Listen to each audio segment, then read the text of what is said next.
এক মিনিট, একটু দেখি।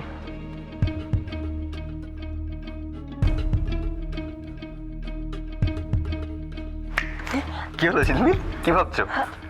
যাও বরণ করো। হ্যাঁ করবে করবে, ও বলেছে যখন তখন নিশ্চয় করবে বরণ। দাও নির্মলা, ওরাতে বরণ ডালাটা দাও। হ্যাঁ এই নাও ঝিলমিল, নাও যাও।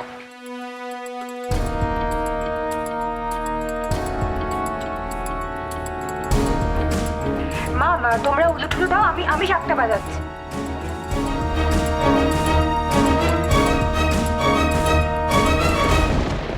সবাই খুব ক্লান্ত ছিল, একটু তাড়াতাড়ি করলে ভালো হয়।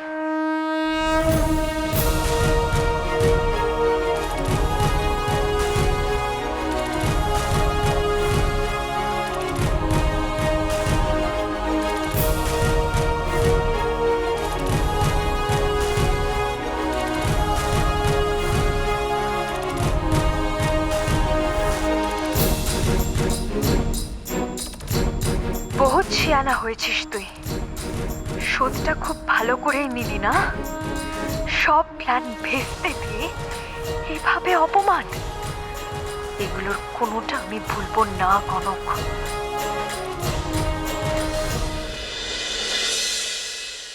বারবার এই ভালো মানুষটাকে কেন এমন বিপদে পড়তে হয় আমি জানি না। আমি একটু নজর কাটাই তোমার, দেখি দেখি তো।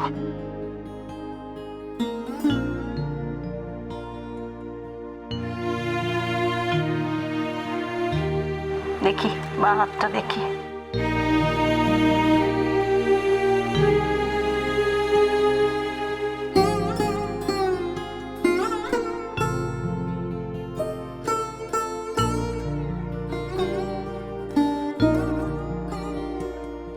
এসো।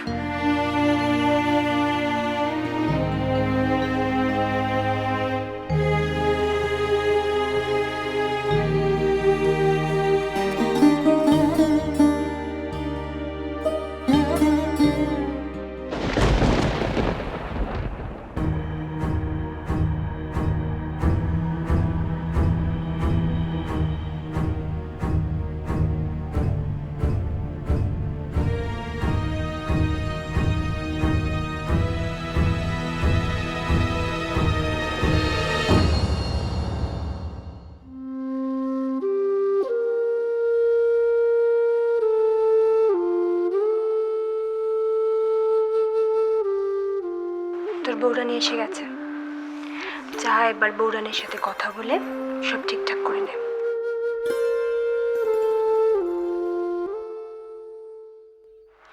বৌরানী, তুমি ঠিক আছো তো?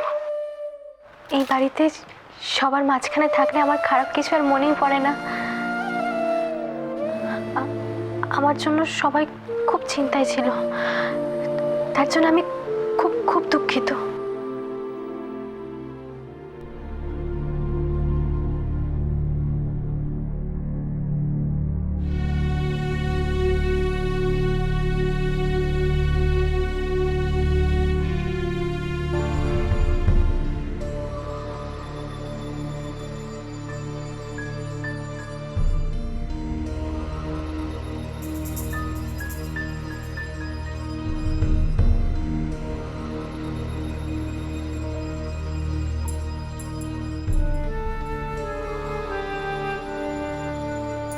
বলি এখন তো আমি ফিরে এসেছি, তাও তুমি মুখটা ওরকম করে রেখেছো কেন? বলি আমার মনে হয়েছে আমি কিছু ভুল করেছি, আর তার জন্য আমি বলি তুমি আমায় এখনো, আমার কথার কি ইমানে দাঁড়ায় বৌরানী? কিন্তু বলি আমার মনে হচ্ছে তুমি এখনো। কথা এখন থাক বৌরানী, তুমি একটা বিপদ থেকে ফিরে এসেছো, তুমি ঘরে যাও, রেস্ট করো।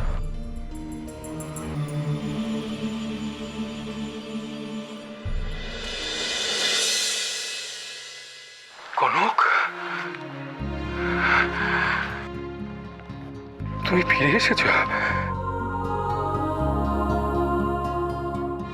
কত বড় একটা ফাঁড়া যে কেটে গেল। ভগবানের অশেষ কৃপা যে ওরা তোমাকে ফিরিয়ে আনতে পেরেছে। হ্যাঁ, অনেক বড় ফাঁড়া গেল, কিন্তু কি করে গেল সেটা তো আমাদের জানতে হবে। সাত্তকী, কোথায় পেলি বৌরানীকে, কিভাবে? জেঠুমনি, এর জন্য ক্রেডিট যায় দুটো মানুষে। এক হলো রাহুল, যে কনককে ট্রেস করেছিল, আর দ্বিতীয় হলো পিসু। আর তুমি?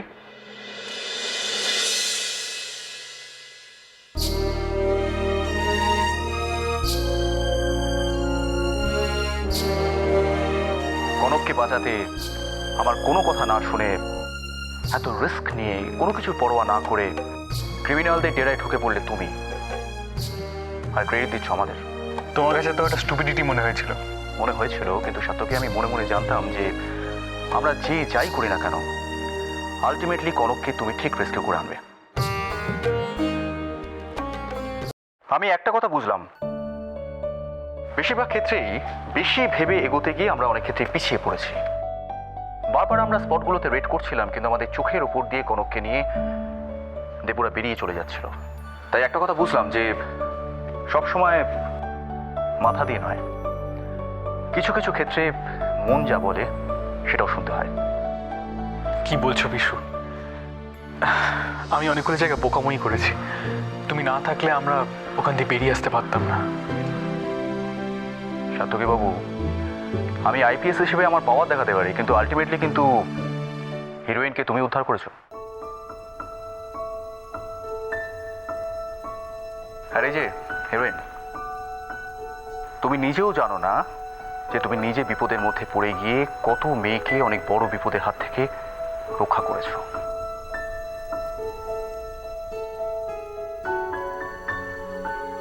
কিরকম? এই র্যাকেটটা অনেকদিন ধরে ইন্টারন্যাশনালি ওয়ার্ক করছিল, কিন্তু পুলিশ ডিপার্টমেন্ট অনেক চেষ্টা সত্ত্বেও এদের হদিশ পাচ্ছিল না, বা বলা ভালো যে এদেরকে ছুতেও পারছিল না। কিন্তু আজ তোমাদের জন্য এই র্যাকেটটা ধরা পড়ল।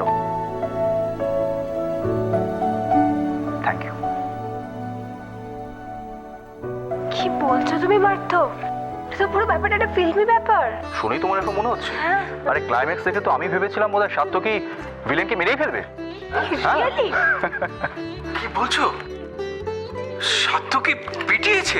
তবে আর বলছি কি, আমরা যদি সময় মতন স্পটে গিয়ে না পৌঁছতে পারতাম, তাহলে দেবুর তো আগে হয়ে গেছিল, ফিনিশড। দেবুকে এত মেরেছে সাত্তকী, যে ও সারা জীবন মনে রাখবে। I can't believe this. এদিকে এদিকে এক সেকেন্ড। তুই ছোটবেলা থেকে একটা মশাও মারিসনি, তুই নাকি তাকে এমন মার মেরেছিস যে সে আর মানে বাঁচবেই না, এরকম অবস্থা। শোন, আমার মাথা কিন্তু এখনো ঠান্ডা হয়নি। হ্যাঁ, খুব সাবধান, এবার তুই খাবি। আচ্ছা আচ্ছা, হয়েছে হয়েছে ভাই, যাও এবারে তোমরা ঘরে যাও, বিশ্রাম করো।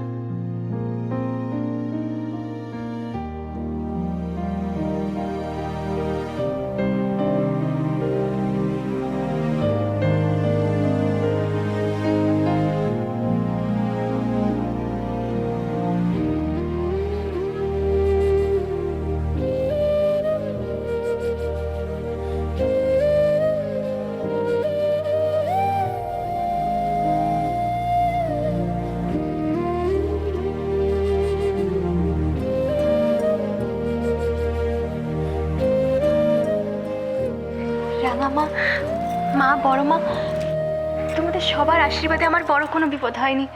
আমি আবার ফিরে আসতে পেরেছি। ফিরে তো তোমাকে আসতেই হতো বৌরানী, নাহলে ঠাকুরের উপর থেকে ভরসা চলে যেত আমার। চলো কোনো কোথা তো এসো। সাত্তকী, তোমরা ঘরে যাও, রেস্ট নাও একটু। আমি ননিকে বলছি তোমাদের ঘরে খাবার পাঠিয়ে দেবে। হ্যাঁ, যা যা, ঘরে যা, অনেক ধকল গেছে তোদের উপর দিয়ে। যা যা, রেস্ট নে। আর একটু দাঁড়িয়ে যাও, একজন এসেছেন তোমাদের সাথে দেখা করতে। আসুন, ভেতরে আসুন।